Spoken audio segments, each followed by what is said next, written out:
Abre a sua Bíblia em João capítulo 10, verso 9. João 10, verso 9. Jesus diz assim: Eu sou a porta, quem entra por mim será salvo, entrará e sairá e encontrará pastagem. Eu sou a porta, quem entra por mim será salvo, entrará e sairá e encontrará pastagem. Muito interessante nós pararmos e observarmos o valor de uma porta, não é?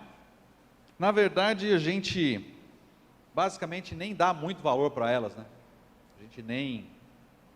Não é que não dá muito valor, a gente não observa talvez a sua importância. Porta, ela é sinônimo de acesso. Todos vocês só estão aqui porque tinha uma porta. Sim ou não?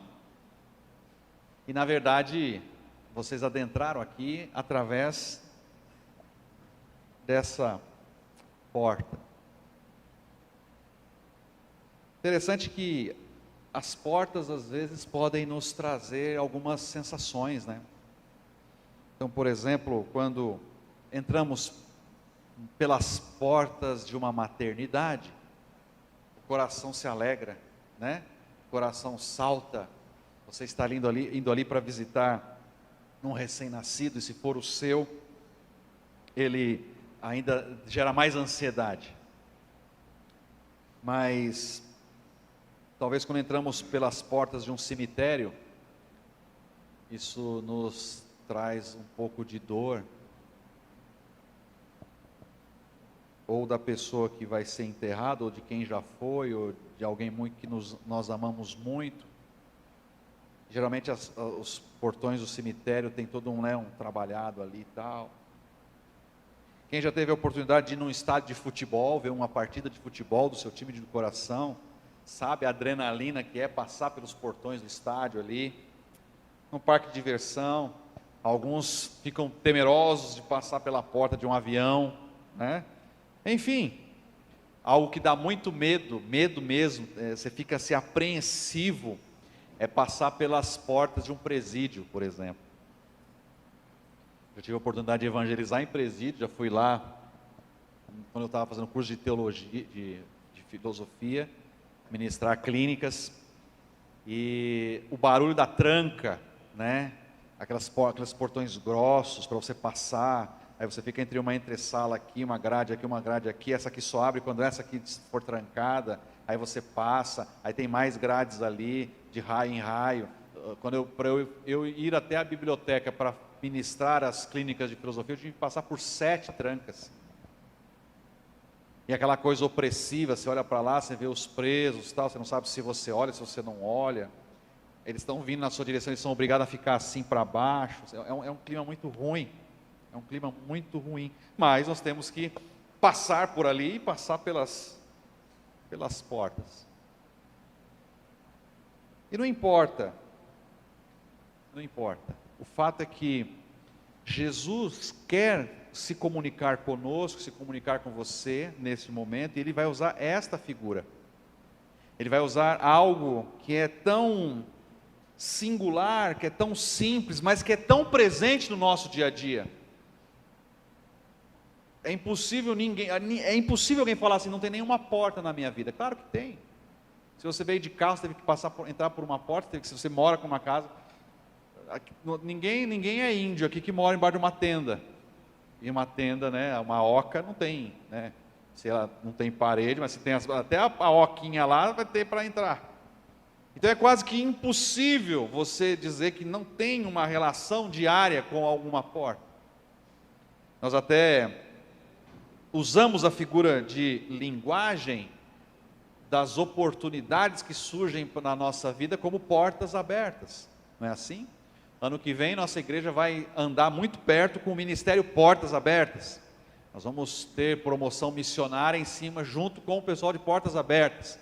Vamos fazer campanha com o Ministério de Portas Abertas. O que é o Ministério de Portas Abertas? É o Ministério Interdenominacional que cuida e trata da igreja perseguida, da igreja em países em que o cristianismo ele não é aceito, então os cristãos são perseguidos e mortos ali.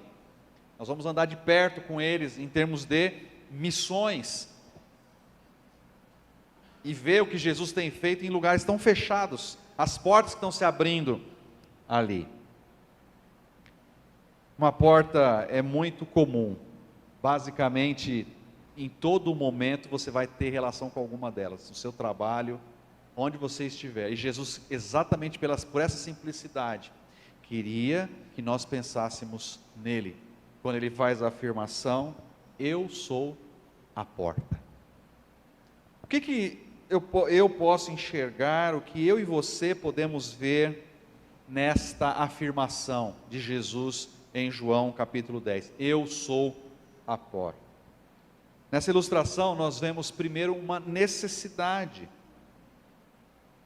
A porta, ela denota necessidade. Necessidade do quê? De acesso. Uma vez passei um sufoco, fui em Ribeirão Preto e levei as chaves para fazer cópia.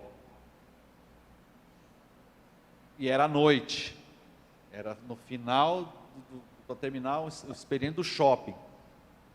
Quando chegamos em casa, cadê a chave de casa? Em Ribeirão. E isso era o que? 9h15, o shopping estava fechando mais cedo porque pandemia, e nós ficamos, e aí a gente começou a pensar: ter que dormir na minha sogra, e tomar banho, usar a mesma roupa, até no outro dia para ir lá buscar a chave. Aí nós tivemos uma ideia de passar a Sofia pela grade da janela. E passou. Para depois descobrir que a porta da cozinha estava aberta. Estava sem a tranca da chave. Era só ter dado a volta. Mas o desespero inicial de você ver uma porta trancada, uma porta fechada, não ter acesso. Não ter acesso. Às vezes aquilo que você está aguardando tanto, está esperando tanto, de repente se fecha, você não tem acesso. É uma necessidade. Aqui talvez no interior a gente vê um pouco desse hábito, mas em São Paulo você não vê de jeito nenhum gente que larga a porta aberta. Você sai e larga a porta destrancada, mas de jeito, aqui tem bastante. Mas em São Paulo não. Deixar a porta de casa destrancada? De jeito nenhum. Não. Há uma necessidade de se trancar esse negócio.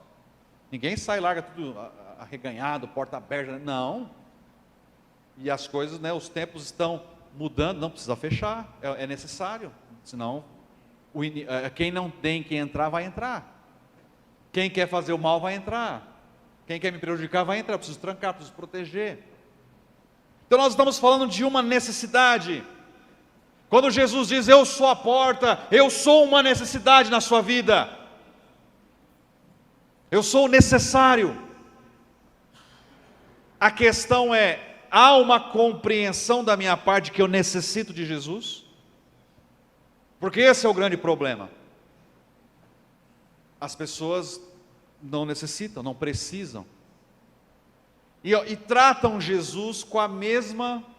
Eu não quero aqui que você faça um culto à porta. Nossa, você chega lá em casa, ajoelha: obrigado porta, porque você existe, senão eu não consegui entrar lá. Não, eu não quero que você faça essa bobagem.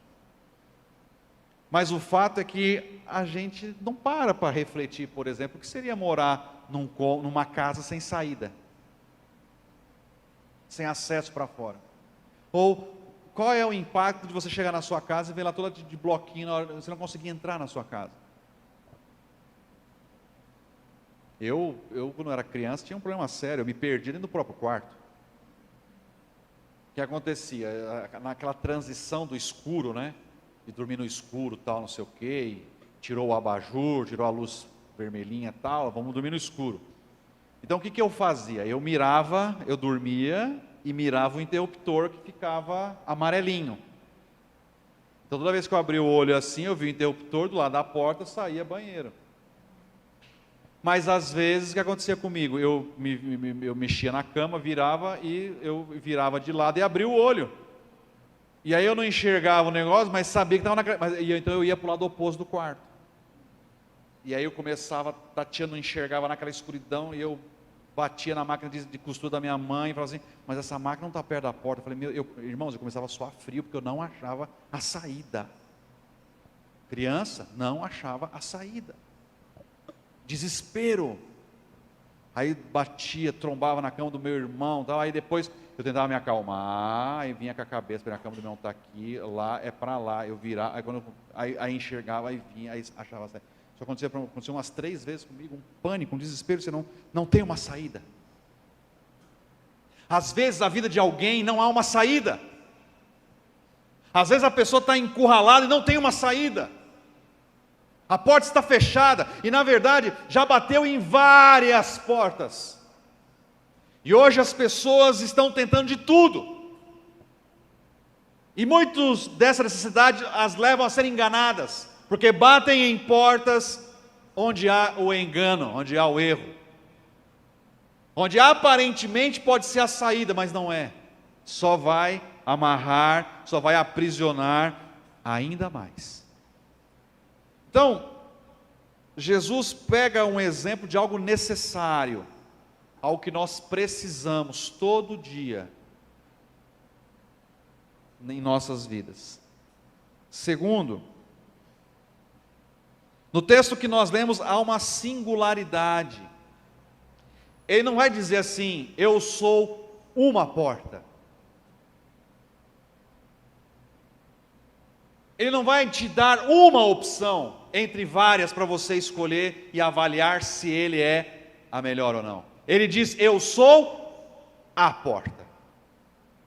É o único caminho, é a única porta correta. Interessante que tinha os programas de televisão, né, antigamente, e o Silvio Santos tinha abrir a porta da esperança, né, e depois fizeram lá a porta dos desesperados, né.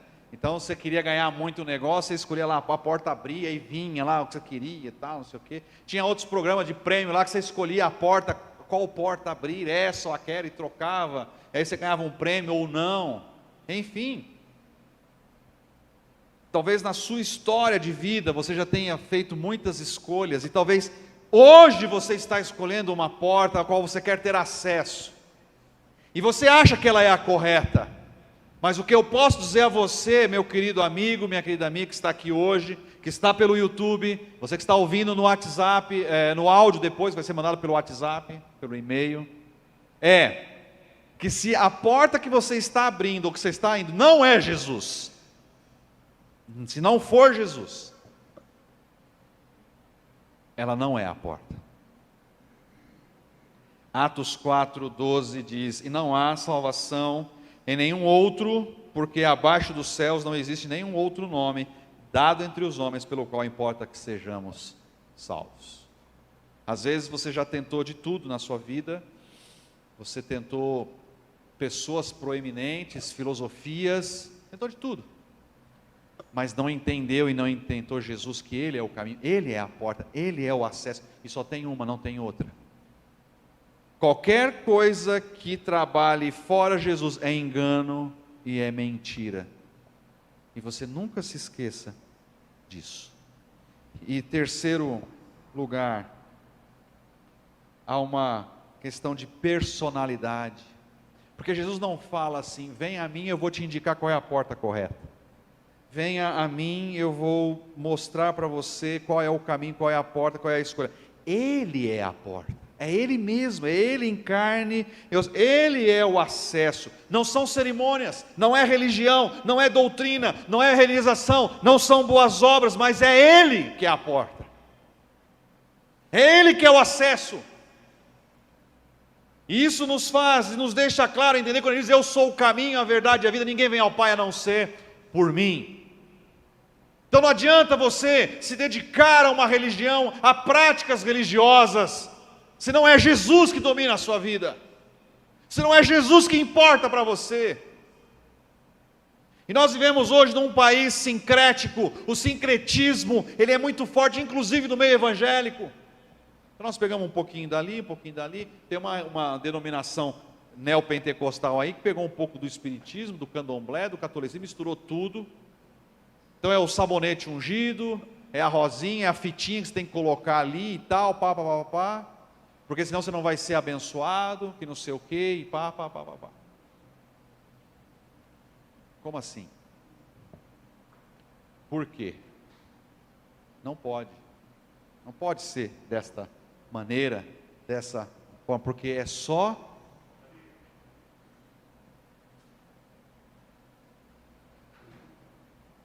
Jesus. Segundo, os usuários da porta. Quem são aqueles que vão se utilizar dessa porta? Primeiro, não estamos falando apenas de observadores, porque a porta não é uma obra de arte que está na parede para ser observada. Ela não é uma peça musical que você vai parar, fechar os olhos e vai contemplar. Quem usa e se torna usuário é porque por fé passou pela porta, por fé adentrou pela porta, por fé reconheceu que é ali que eu tenho que passar, é ela que vai me dar acesso, é a questão da minha escolha. Segundo, são pessoas que têm algo em específico, entraram de verdade, não ficaram apenas olhando, não ficaram apenas contemplando. E hoje tem pessoas que olham, tem pessoas que são convidadas a entrar por essa porta, mas não entram, não tomam a decisão, sabem até que é o caminho, mas escolheram sair dela. Tem muitas pessoas assim. Tem algumas que têm vergonha de entrar por a porta, até acham bonitas, até as contemplam, oh, que porta, mas não entram, não passam. E queridos, aqui eu sou obrigado a lembrar o que aconteceu no dilúvio. Foi uma prévia do que está para acontecer. Noé anunciou àquela geração a pregação da salvação, o mundo seria destruído. E aquelas pessoas ignoraram por completo, aquelas pessoas casaram, deram casamento, foram curtir, zombaram de Noé e a sua pregação.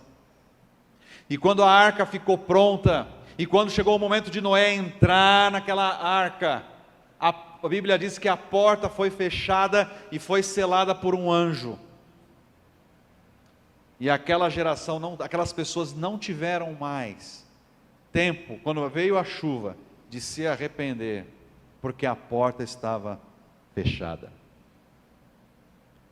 É por isso que a igreja tem que anunciar a palavra, por isso que nós temos que parar de ficar de braços cruzados, nós temos que pregar, nós temos que avisar as pessoas. Eu acho muito interessante, né? Nessa questão do Covid aí, toda vez que saía um lance de vacina, sempre tinha alguém mandando notícia, ó, saiu, ó, vamos vacinar, ó, não sei o que, ó, entra aqui, ó, faz ali, ó, né? E eu acho que você fez isso também, muitas pessoas fizeram. Por quê? Porque é uma boa notícia. Você precisa, Antônio, você não vacinou, vai lá, estão vacinando, você precisa saber disso, Antônio, vai lá. Era você que o Donaldo estava precisando, vai lá, já começou, aqui perto de casa, boa notícia, vamos espalhar isso. As pessoas quando recebem no WhatsApp, questão de emprego, já divulgam, ó, estão contratando, ó, boa notícia. Só que nós somos detentores da maior verdade, da melhor notícia, das boas novas, e nós não falamos, nós não anunciamos, nós não informamos que o caminho é ali, ó, é aquela porta ali, ó, é Jesus.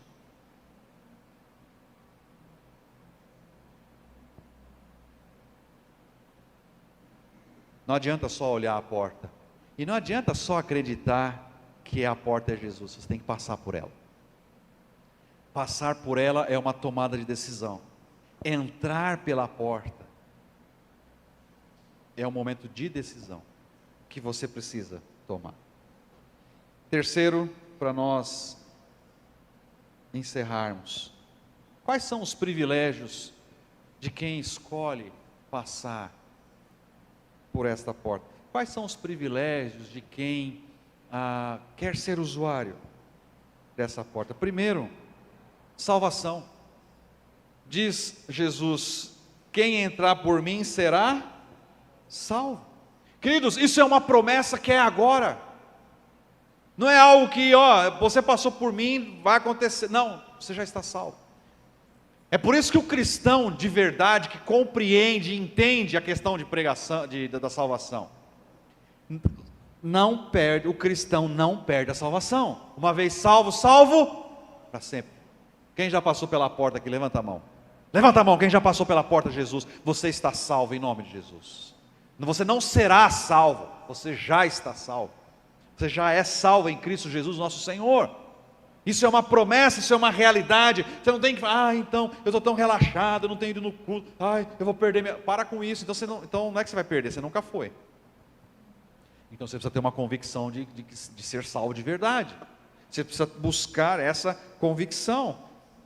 Eu sou a porta, quem entra por mim será salvo. Passou por Jesus, ainda vai ser salvo? Não, já está salvo. Quando você tomou a decisão de entrar pela porta, você já está salvo. Segundo, quando eu passo pela porta, eu tenho liberdade. Jesus disse: entrará e sairá. Não é prisão. O Evangelho, ele nos liberta. Jesus veio para nos trazer liberdade, libertação. Você entra e você sai. Você não está trancado, como aqueles presos que eu tive a oportunidade de ver lá no presídio. Jesus nos traz liberdade. Por isso que às vezes o Evangelho parece loucura. Quando você fala que todas as coisas me são lícitas, mas nem todas me convêm, que você pode fazer. Pode sim. O Evangelho não veio para isso pode, isso não pode, isso é proibido. Não.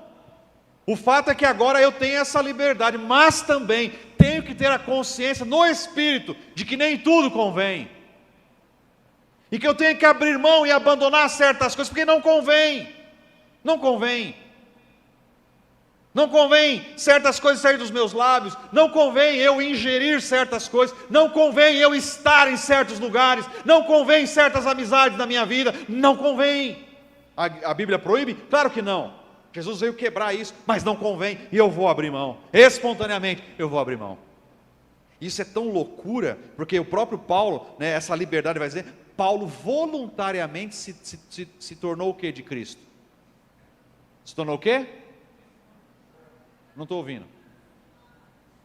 Escravo. O Evangelho veio e libertou. O que Paulo fez? Eu quero ser escravo de Cristo. Foi Jesus que mandou? Não. Foi a atitude do apóstolo. Essa é a dinâmica do Evangelho. É igual aquela questão que envolve a questão do dízimo, né? Aquela velha briga tal, que dízimo é coisa do Antigo Testamento, não tem que dizimar 10%, aquela história toda. Tá bom. Então a dinâmica do Novo, você quer ir na dinâmica do Novo Testamento? No Novo Testamento você tem que entregar tudo. Não é 10%. Você entrega tudo. Está entregando tudo? Está cumprindo então o Novo Testamento, entregando tudo? A gente então ainda mantém a questão do dízimo, você dá a 10ª parte, você dá... Eu sou livre, irmãos. Não vou dar 10%, não vou dar nada, eu dou o que eu quiser. Tá bom. Sabe por que tá bom? Porque quem sonda o seu coração e a sua motivação é Jesus. Ele sabe o que está por trás disso tudo. Eu tenho prazer de contribuir. Eu tenho prazer de entregar, de ofertar, de ajudar a pessoa. Eu tenho prazer, por quê? Porque Deus está me abençoando. E Deus me abençoa. Eu não faço isso com pesar, não. Comprar minha cestinha do amor aqui. Faço com amor. Toda vez que eu vou comprar minha cesta do amor, eu passo no caixa, eu glorifico a Deus, entrego com alegria. Quando eu vejo pessoas sendo ajudadas pela cesta do amor, está indo lá minha participação, é um pedacinho de mim que está indo lá, faço com amor. Vamos entrar na campanha aqui, vamos entrar junto nesse negócio aí, vou com amor, com prazer, com alegria. Tem esse negócio de... A pessoa resmunga muito, até porque na verdade o coração dela está naquilo, está protestando porque aquilo é o que importa para ela, não quer abrir mão daquele negócio. É muito simples isso. Terceiro lugar, o privilégio que temos de ser usuário dessa porta que é Jesus, nós temos acesso, diz a palavra, entrará, o entrar, para você ter acesso às bênçãos que Jesus traz a você.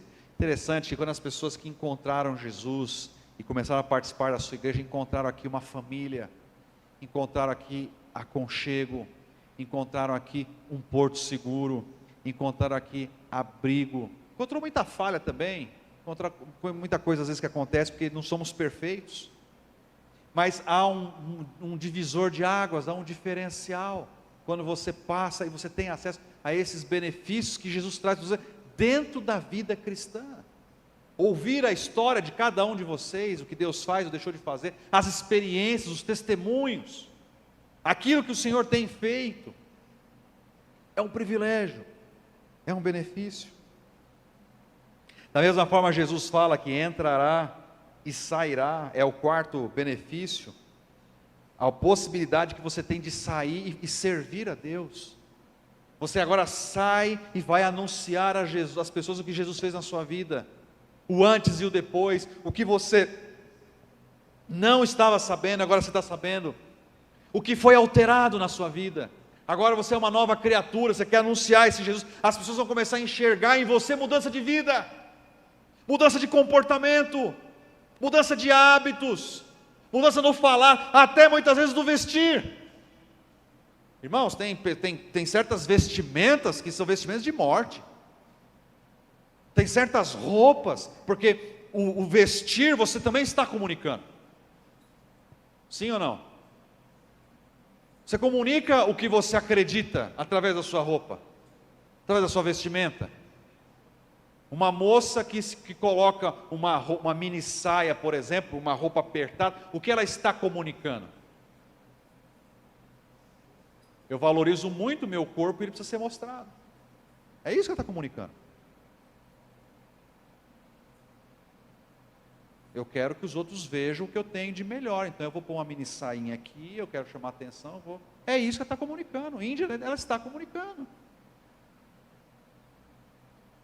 Um palmeirense vai se comunicar vestindo a camisa do Corinthians? Mas nunca, jamais. Ele vai pôr do time dele. Ele está comunicando, eu sou palmeirense, eu sou São Paulino, eu sou corintiano. Os cristãos colocam lá com frases, né, de Jesus e tal. Você vê, eu já falei isso aqui, isso é tão interessante, né, e a forma como a sociedade hoje rotula, a gente tem aquela camisa que o Ministério da Comunicação mandou fazer, mas está o versículo ali atrás, né, conhecereis a verdade vos libertará. É um versículo bíblico, era nosso versículo, antes do presidente assumir. Só que hoje nós podemos estar comunicando o quê? Eu sou bolsonarista. Sim ou não? Porque é o mesmo texto que o presidente fala. Então, olha como que é maluco esse negócio aí, dos tempos que nós estamos vivendo hoje. Nós temos que servir ao Senhor, nós temos que comunicar que o Senhor fez algo novo em nossas vidas, e trazer as pessoas, e testemunhar. E por último, nós vamos ser beneficiados por nutrição, vamos ser nutridos. Eu sou a porta, quem entra por mim será salvo, entrará e sairá e encontrará pastagem. Queridos,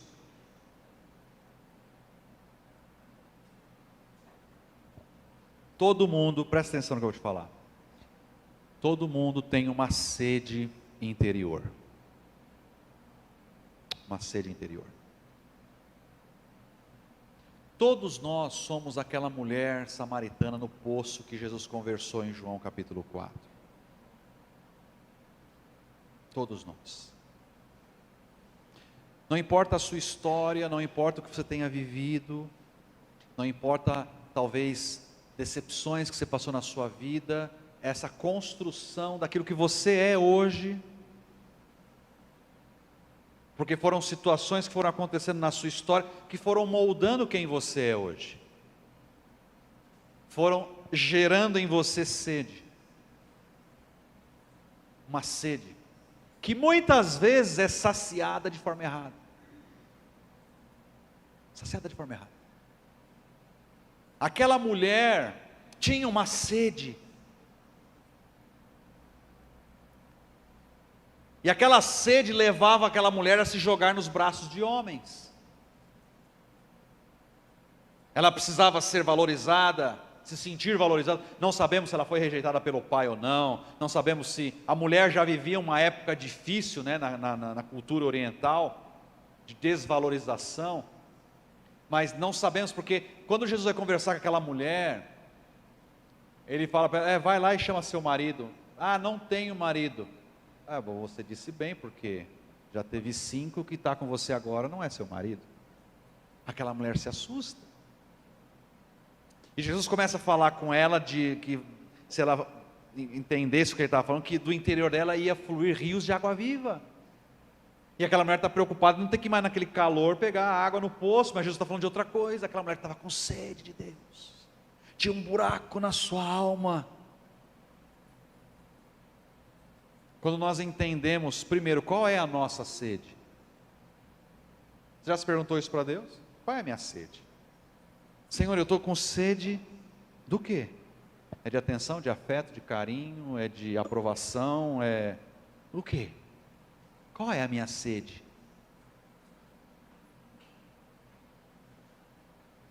O que a minha vida eu tenho trabalhado todo esse tempo atrás de matar uma sede que eu não consigo matar?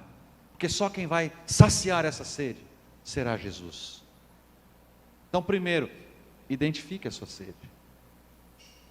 Às vezes você vai ter que voltar na sua infância, às vezes você vai ter que rever situações do seu passado, às vezes você vai ter que buscar curas para compreender certas coisas,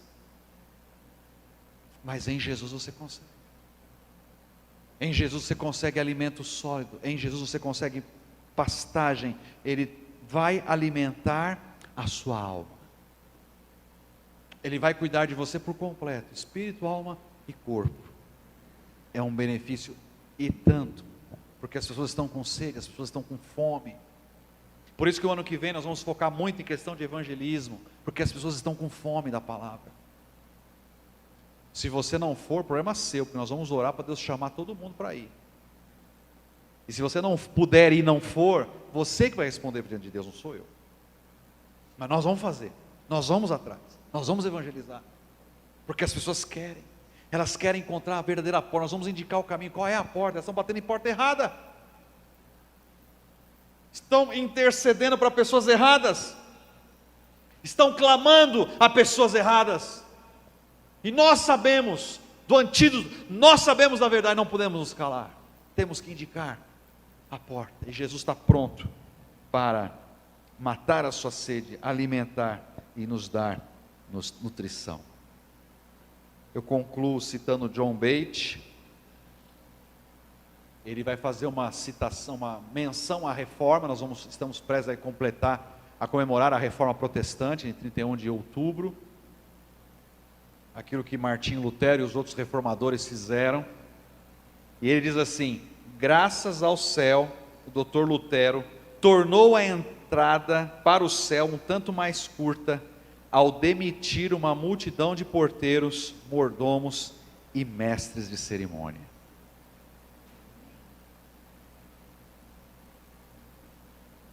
Pessoas que se colocavam entre a porta.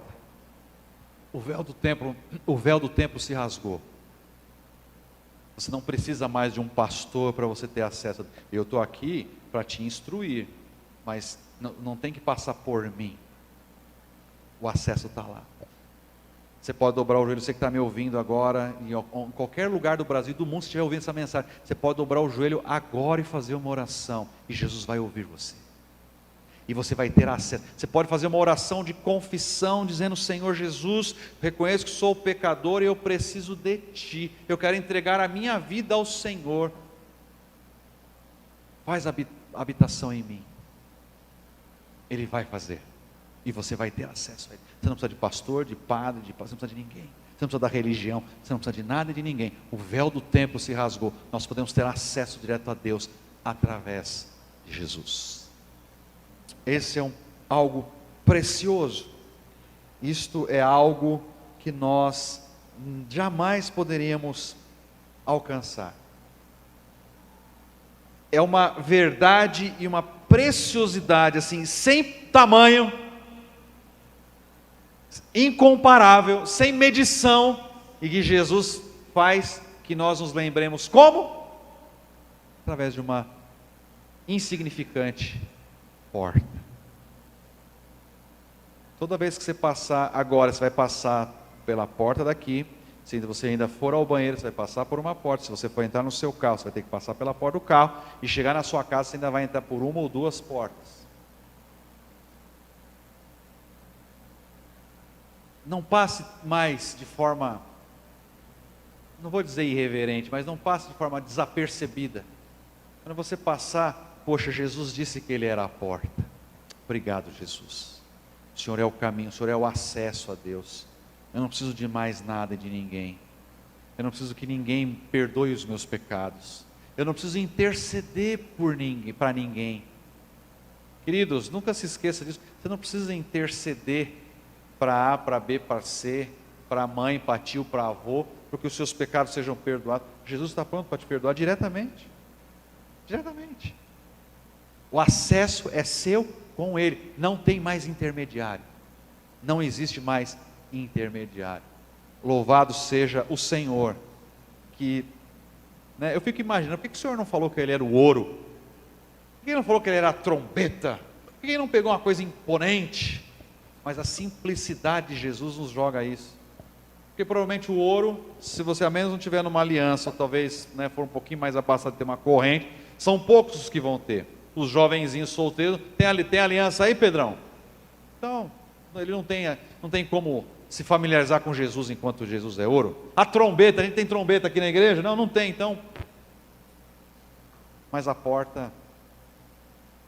E aí daí você pega os outros exemplos. O que mais exemplos que Jesus fez? Eu sou, o que ele disse do eu sou? Eu sou a porta, eu sou o que mais? O pão da vida. O que mais? Caminho, a fonte de água viva. Eu sou a luz. Coisas que estão acessíveis a nós. Hoje foi a porta, mas a luz. Talvez na sua vida está precisando de uma iluminação de Jesus aí. Talvez você pense menos você e mais Jesus. Talvez você precise voltar para Jesus, ouvir para Jesus. Ele nos deixa de forma tão didática, tão tranquila, tão simples, figuras e expressões que é impossível sair da nossa mente. Que o Senhor nos abençoe. Que seja Ele, tão somente Ele, a nossa porta, nosso acesso. Seremos tentados a adentrar outras portas, mas saiba, somente Jesus, e só Jesus. Deus nos abençoe. Chama o Ministério de Louvor que vem à frente, nós vamos cantar, encerrando o nosso culto nesta noite.